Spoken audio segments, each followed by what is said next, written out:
저는 오늘 시편 95편 1절로 8절의 말씀을 가지고 감사할 이유와 축복이란 제목으로 은혜의 말씀을 나누고자 합니다. 오래전 미국 프린스턴 대학교 총장을 지냈던 워터폰 목사님이 목회를 하던 때의 일이었습니다. 주일 예배를 마치고 나오는데 교회 한 장로님이 목사님께 이렇게 고백하는 것이었어요. 목사님, 오늘 저는 하나님께 정말 감사를 드립니다. 왜냐하면 오늘 교회를 오는 길 가운데 마차가 낭떠러지로 굴러 떨어졌습니다. 그 바람에 마차가 박살이 나는데도 하나님이 저를 지켜주셔서 이렇게 다치지 않고 살아났습니다. 그러니 얼마나 감사한지 모릅니다. 그러자 목사님이 이렇게 대답했습니다. 정말 감사한 일이네요. 하지만 저는 장로님보다 더 갑자리나 감사해야 될 것 같습니다. 장로님이 눈이 동그랗게 뜨면서 놀란 표정으로 묻습니다. 목사님, 무슨 사고 중에 하나님이 보호하심을 받으셨나요?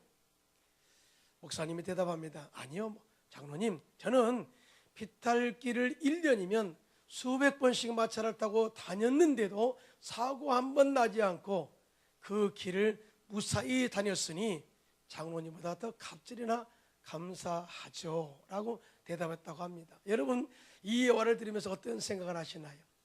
우리는 감사 조건 그러면 어떤 기적을 체험하고 어떤 치료를 체험하고 능력을 체험했을 때 하나님 감사합니다 라고 고백할 때가 많이 있었지만은 실제 일상을 생활 속에 나를 구원하시고 인도하시고 보호하신 그 은혜는 잃어버리고 살았지 않았나, 그런 생각을 하게 한 예화이죠. 그러므로 매 순간마다 하나님께 감사하고요, 특별히 추수감사제를 맞이해서는 더더욱 하나님께 감사하는 은혜가 있기를 예수님의 이름으로 축원합니다. 그러면서도 오늘 시편 95편에는 우리 믿음의 사람들이 어떤 것을 통해서 감사의 조건인가를, 이유를 두 가지로 이야기하고 있습니다.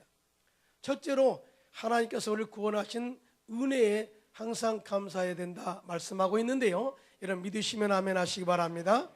오늘 시편 95편 1절로 2절인데요 함께 합독합니다. 시작. 오라, 우리가 야훼께 노래하며 우리 구원의 반석을 향하여 즐거이 외치자. 우리가 감사함으로 그 앞에 나아가며 시를 지어 즐거이 그를 노래하자. 아멘. 여러분, 구원이란 그 단어는 실제로 포로가 되어본 사람만이 느낄 수 있는 감동이요, 기쁨의 최고의 감정인 것을 알게 돼요. 그런데 보세요, 이스라엘 백성들은 430년 동안 애굽에서 종살이였어요. 얼마나 그들에게 자유가 중요했는지를 아는 사람들입니다. 뿐만 아니라 70년 동안 바벨론 포로 생활 가운데 고생하다가 하나님께서 그들을 구원하신 그 은혜를 체험하게 됩니다. 얼마나 감사했겠어요. 그래서 구원의 반석을 향해서 나가자, 나를 구원하신 하나님께 감사하며 나가자, 그님께 찬양하여 나가자, 시로 노래하면서 나가자, 이렇게 외치고 있는 것을 보게 됩니다. 또 뿐만 아니라 시편 126편 1절로 3절인데요 함께 합독합니다. 시작. 야훼께서 시온의 포로를 돌려 보내실 때에 우리는 꿈꾸는 것 같았도다. 그때 우리 입에는 웃음이 가득하고 우리에는 찬양이 찼었도다. 그때 문나라 가운데서 말하기를 야훼께서 그들을 위하여 큰 일을 행하셨다 하였도다. 야훼께서 우리를 위하여 큰 일을 행하셨으니 우리는 기쁘도다. 아멘이. 이스라엘 백성들이 이렇게 감사하고 찬양한 이유는 딱 하나예요. 우리 힘으로 할 수 없는 구원의 역사를 하나님이 보내셨기 때문에 정말 이 일이 참인가 하고 정말 의심하면서 감사했다는 거예요. 입에 너무나 감사해서 웃음이 가득했고 꿈꾸는 것처럼 느꼈다는 거예요. 심지어 이런 역사를 외부의 사람들이, 외부의 나라들이 큰 일을 하나님께서 했다고 이야기했다는 것입니다. 그러므로 우리는 이 구원의 하나님에 감사하자라고, 기뻐하자라고 이야기하고 있는 것을 보게 됩니다. 하나님은요, 이스라엘 백성들의 삶 속에 이미 그들의 생활 속에서 3대 절기를 지키게 하면서 항상 하나님의 구원의 은혜를 잊지 말고 살라고 명령한 것을 보게 됩니다. 이스라엘이 지키는 1년에 지키는 3대 절기가 무교절, 맥추절, 장막절이 있어요. 3대 절기 때는 이스라엘 성인 남자하면 누구나 할 것 없이 성경의 말씀에 하나님의 법에 따라서 예루살렘 성전에 나가서 하나님께 제사 즉 예배를 드리게 되어 있습니다. 하나님께서는 이 3대 절기를 정하신 이유를 이렇게 설명하고 있어요. 첫째, 무교절은 다른 말로 유월절이라고 하는데, 이 유월절이라는 것은 이스라엘 백성들이 애굽에서 탈출할 때 쓴 나물과 누룩이 없는 떡을 먹고 나오면서 혹독한 애굽의 종살이에서 자유하게 하신 하나님의 은혜를 절대 잊지 않고 제사 드리는 절기로서 삼은 거예요. 그러니까 얼마나 하나님을 구원하신 은혜에 감사해야 된다, 감사해야 되지 않겠니? 라고 하는 메시지가 이 속에 포함되어 있는 것이죠. 두 번째 맥추절은 7.7절 또는 오순절이라고도 하는데요, 1년 동안 수고하여 밭에 뿌린 곡식의 씨앗에 하나님께서 때를 따라서 적당한 때에 이른 비와 늦은 비를 주심으로 말미암아서 맺어진 첫 열매를 가지고 하나님께 제사 드리는 절기를 오순절, 7.7절, 맥추절이라고 합니다. 세 번째 장막절은 수장절 또는 초막절이라고 하는데요, 출애굽한 이스라엘 백성들이 40년 광야 생활 가운데서 매일마다 먹을 것을 주시고 마실 것을 주셨어요. 뿐만 아니라 그 뜨거운 햇볕을 가려주시고 추운 그런 이 밤마다 주님께서 그들을 보호하셨어요. 또 사나운 짐승들을 막아주시고 적들로 또 지켜주심으로 말미암아 보호하셔서 40년 광야 생활 가운데서 건강하게 지키신 하나님의 은혜를 생각하면서 7일 동안 광야에 나가서 장막을 치고 하나님의 은혜를 생각하라, 감사하라, 이 메시지가 있는 거예요. 여러분, 3대 절기는 내용도 다르고 절기도 다 달라요. 시기도 다 달라요. 그런데 이 3대 절기를 통해서 하나님께서 이스라엘 백성들에게 요구한 이유는 뭐예요? 이 뜻은 딱 하나입니다. 하나님의 은혜를 잊지 마라. 너를 구원하신 그 은혜를 잊지 마라. 너를 지키신 은혜를 잊지 마라. 너를 축복하신 은혜를 잊지 마라. 항상 순간마다 감사하라 하는 하나님의 메시지가 이 속에 포함되어 있는 거예요. 자, 그런데 이 관점에서 바라보면 우리는 더더욱 감사해야죠. 왜냐하면 우리는 미래와 희망이 없는 인생들이었어요. 왜냐하면 인류의 조상 아담과 하와가 하나님의 말씀을 거역하고 선악과를 따먹는 순간에 죄가 들어왔어요. 죄가 들어온 그 순간부터 영이 죽어버렸죠. 뿐만 아니라 우리는 마귀의 종이 되어서 마귀가 시키는 대로 우리 인생을 살 수밖에 없었어요. 그리고 나서 결국 들어간 곳이 지옥입니다. 미래와 희망이 없는 인생들을 구원하시기 위해서 2000년 전에 하나님께서 독생자 예수님 이 땅에 보내주시고 십자가에서 마귀의 정사와 권세를 벗겨버리시고 승리하게 이기셨습니다. 할렐루야. 그리고 죽으셨다가 살만에 부활하심으로 말미암아서 누구든지 예수 믿으면 하나님의 자녀가 되는 권세를 주셨고, 우리를 죄로부터 자유하게 하셨고, 지옥에서 천국으로 옮겨주셨고, 또 마귀의 종에서 의의 종으로 우리를 안전하게 바꿔주셨어요. 그러니까 우리는 자다가 깨어나도 감사 아주 감사 10승을 해도 모자랄 사람이에요. 얼마나 감사해요. 이 죄 가운데 건져주신 하나님의 은혜 항상 감사해요. 그래서 사도 바울은 로마서 6장 17절로 18절 이렇게 말씀합니다. 시작. 하나님께 감사하리로다. 너희가 본래 죄의 종이더니 너희에게 전하여 준 바 교훈의 본을 마음으로 순종하여 죄로부터 해방되어 의에게 종이 되었느니라. 아멘입니다. 이렇게 하나님께서 조건 없이 베푸신 하나님의 은혜, 그리고 우리가 먹고 마시고 모든 삶을 책임지시고 보호하신 하나님의 은혜, 우리 축복하신 은혜에 매 순간마다 감사하는 저와 여러분 되시기를 예수님의 이름으로 축원합니다. 이 세상에 베푸는 은혜는 항상 조건이 있어요. 어려운 사람 도와도 조건을 따집니다. 그 사람의 생활 수준이 어떤가, 형태가 어떤가, 건강 상태는 어떤가, 합당하면 이 사람을 도웁시다 결정하는 것이죠. 어떤 회사에서 장학금을 지불해도 그 학생의 실력이나 그 다음에 가정 형편이나 모든 조건을 다 따진 다음에 합당하면 그 조건에 맞춰서 장학금을 지불하는 것이죠. 조건이 우선이.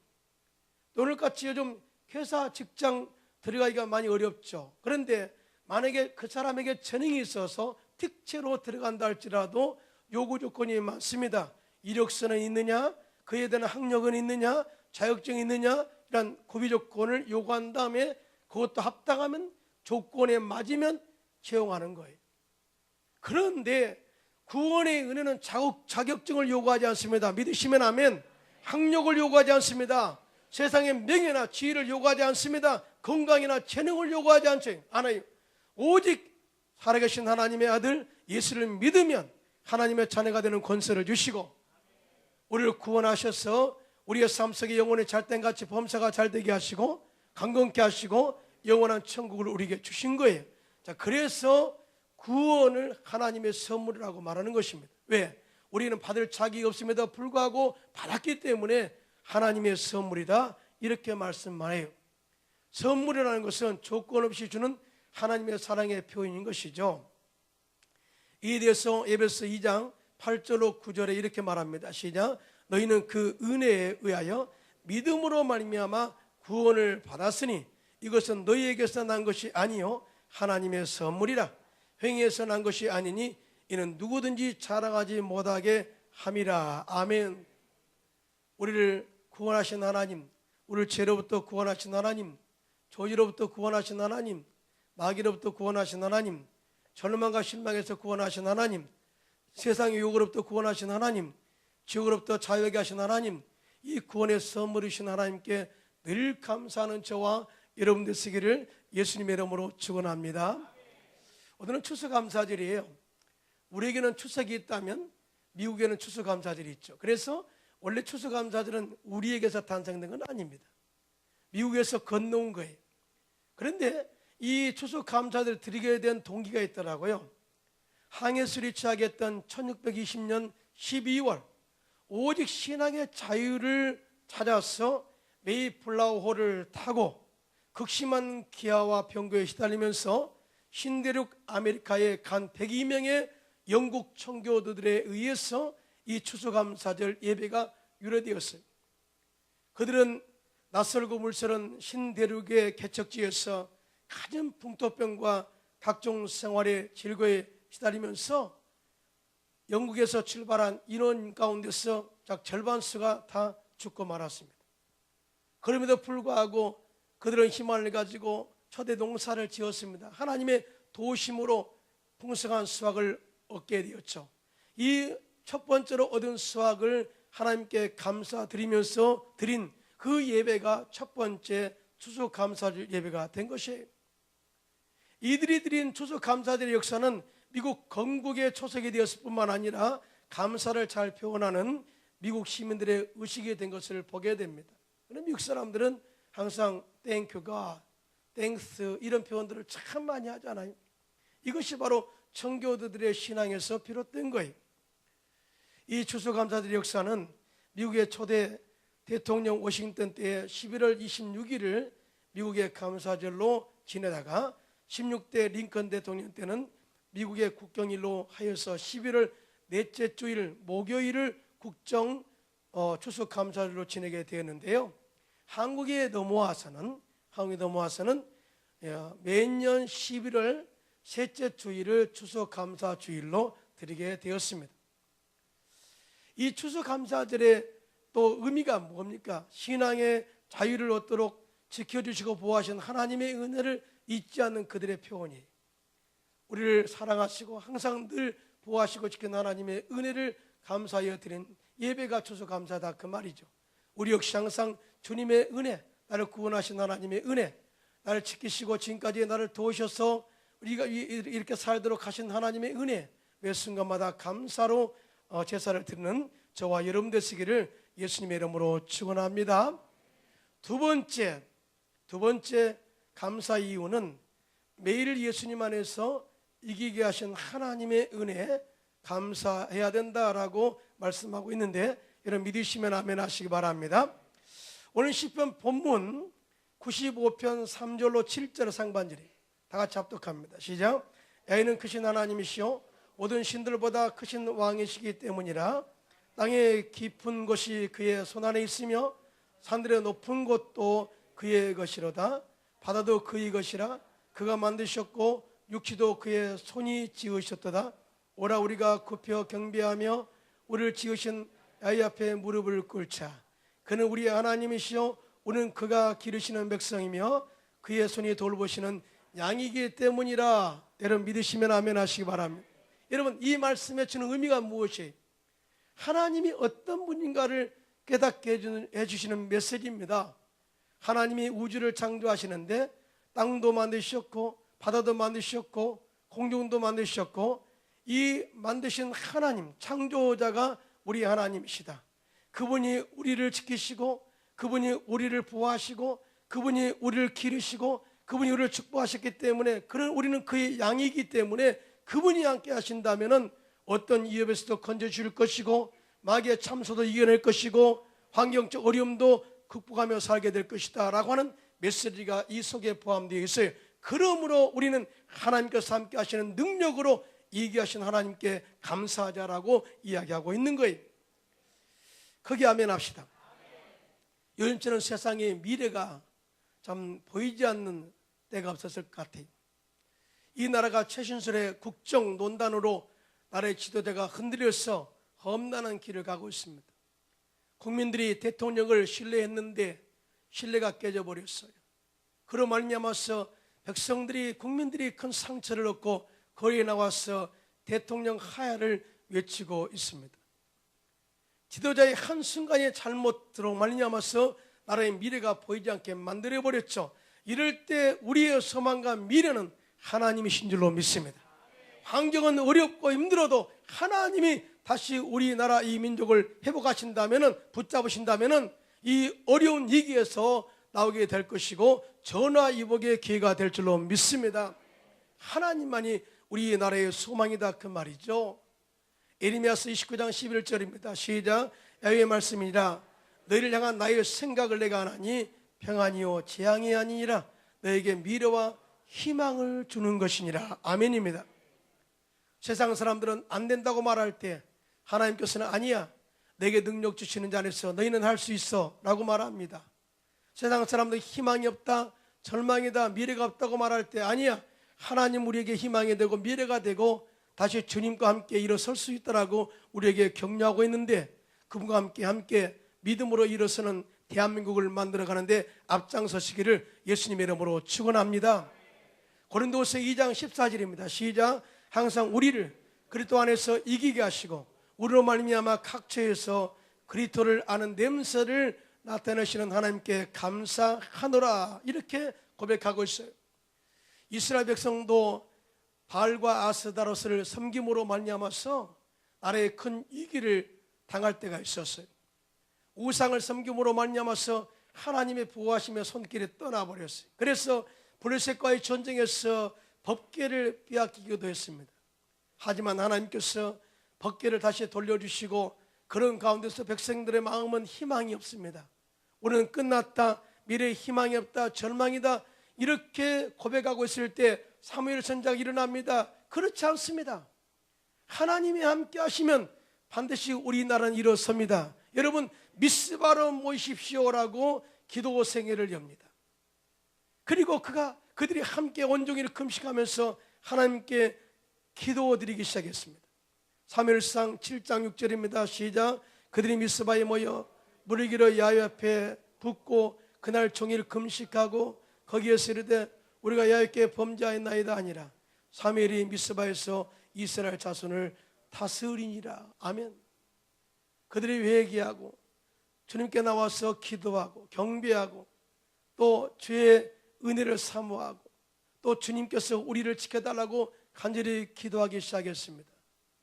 그걸 보고 블레셋 사람들이 이스라엘을 한꺼번에 몰살시킬 수 있는 기회가 되었다고 해서 미스바에 모였다는 소식을 듣고 블레셋 군대가 진을 치고 달려들었습니다. 그때 그들이 다시 기도합니다. 하나님 위기에서 건져 주옵소서, 우리 나라를 지켜 주옵소서 기도할 때 하나님께서 블레셋 군대 가운데 큰 우레를 바랍니다. 이 우리로 인해서 블레셋 군대들이 어지럽게 되자 이스라엘 백성들이 나가서 미스바에서 나가서 백갈까지 가가지고 그들의 모든 블레셋 군대를 쳐서 진멸하고 그 전쟁을 대승리로 이끌고 그 나라의 평화가 오게 된 것입니다. 할렐루야. 사무엘상 7장 12절입니다. 시작. 3일에 돌을 치하여 미스바와 센 사이에 세워 이르되 야훼께서 여기까지 우리를 도우셨다고 그의 이름을 에베네셀이라 하니라. 아멘. 다 따라서 에베네셀, 에베네셀.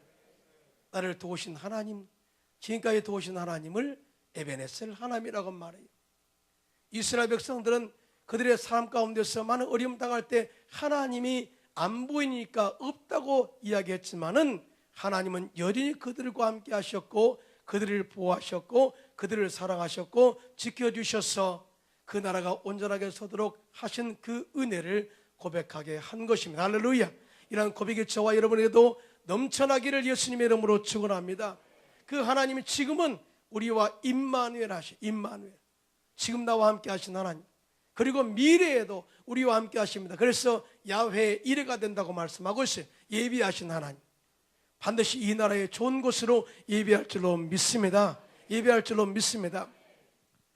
그러므로 우리가 어려울 때마다, 미래가 보이지 않을 때마다, 또 캄캄하고 앞이 보이지 않을 때마다 정말 기도로서 우리가 주님 앞에 나가 감사함으로 기도한다면 모든 것이 합력하여 손을 이루도록 하나님께서 인도할 줄로 믿습니다.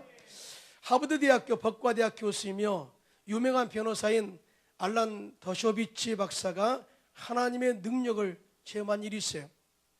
10살밖에 되지 않은 아들이 뇌 종양에 걸렸다는 청천벽력 같은 소리를 듣게 됩니다. 그는 자신의 아들이 뇌 종양이라는 소리에 얼굴이 파랗게 질렸고요, 입술이 바르르 떨었습니다. 왜냐하면 아들을 잃는다는 것은 세상을 모두 잃은 것이나 다름없다고 생각했기 때문입니다. 그는 의사를 애절한 눈으로 바라보며 떨리는 목소리로 겨우 물었습니다. 의사 선생님, 설마 내 아들이 죽지 않겠죠? 그 순간 의사는 단호하게 말합니다. 살 가망성이 많지는 않지만 그렇다고 무작정 죽는다고만 단정 지을 수는 없습니다. 그런 의사의 말을 듣고 눈앞이 캄캄해졌습니다. 무엇을 줘도 아깝지 않은 아들을 잃게 되어 다시는 아들을 볼 수 없게 된다고 생각하니 심한 두려움이 밀려왔습니다. 그 순간 그가 아들을 낳게 하는 방법을 찾는 것이 바로 기도라는 사실을 깨닫게 되죠. 그래서 그는 매일마다 하나님을 찾아 애타게 간절하게 부르짖어 기도했습니다. 그런데 사람인지라 때로는 원망할 때도 있었습니다. 왜 하필이면 내 아들인가? 왜 하필이면 내 아들이 이런 병에 걸렸는가? 그렇지만은 전혀 가망이 없지는 않다는 의사의 말에 신락 같은 희망을 가지고 쉬지 않고 간절히 기도했습니다. 기도하게 됩니다. 그런데 그 순간에 그 마음 가운데 소원 기도에 결단하게 됩니다.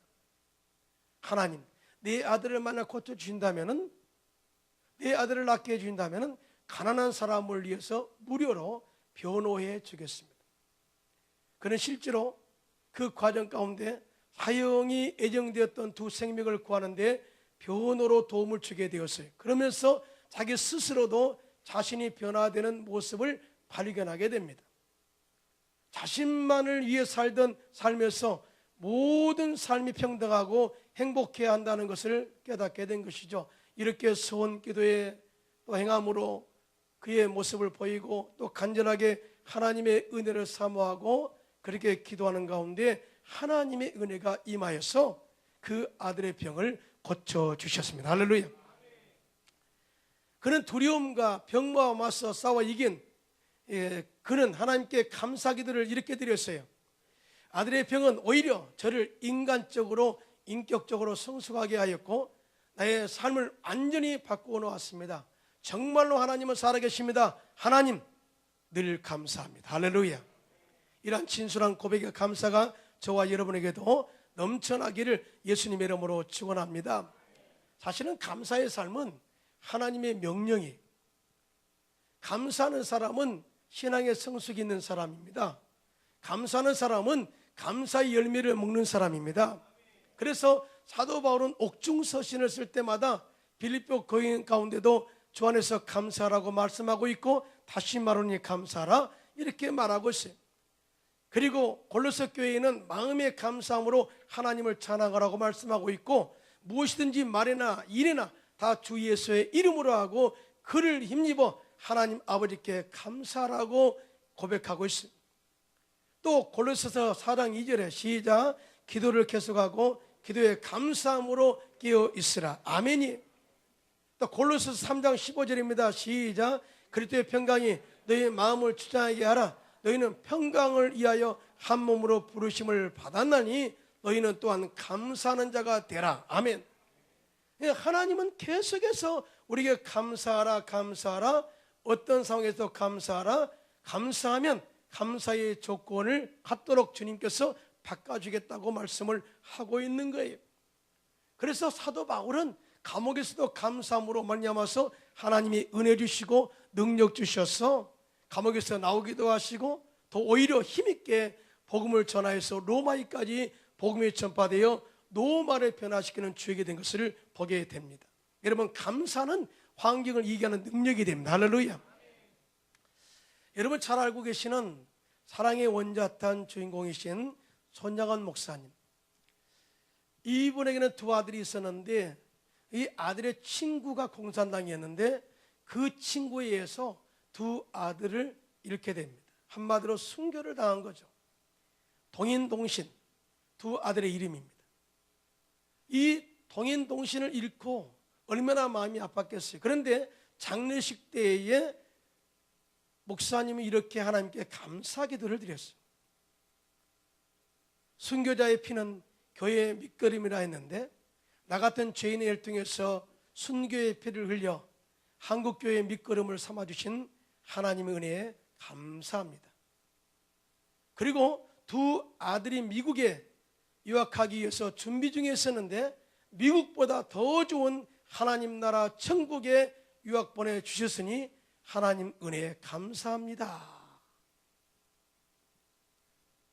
이와 같이 손양원 목사님은 두 아들을 잃고도 감사할 수 있는 믿음에서 슬픔보다 오히려 기쁨으로 사는 믿음을 지켰던 것을 보게 됩니다. 감사는 슬픔을 기쁨으로 바꾸게 되고, 절망을 소망으로 바꾸게 되고, 어둠을 빛으로 바꾸게 되고, 지옥에서 천국으로 바뀌는 역사가 임하게 될 줄로 믿습니다. 그래서 하나님께서는 주 안에서 항상 기뻐하라 말씀하고 있고, 범사에 감사하라고 우리에게 말씀하고 있는 거예요.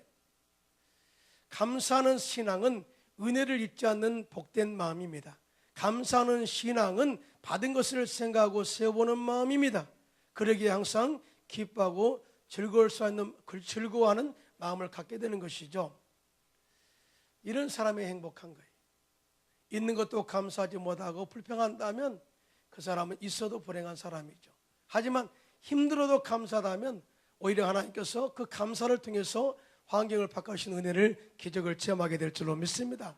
저는 오늘 마지막 이 설교를 여러분이 잘 아는 스펄전 목사님의 감사의 말로서 말씀을 마치고자 합니다.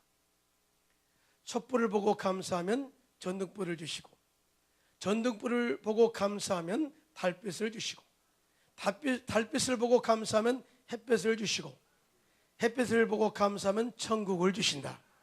결국은 감사는 천국을 얻게 되는 거예요. 그러므로 우리 성도님들 범사에 감사함으로 말미암아 천국을 소유하시고 큰 복보다 큰 일하는 저와 여러분 되시기를 예수님의 이름으로 축원합니다.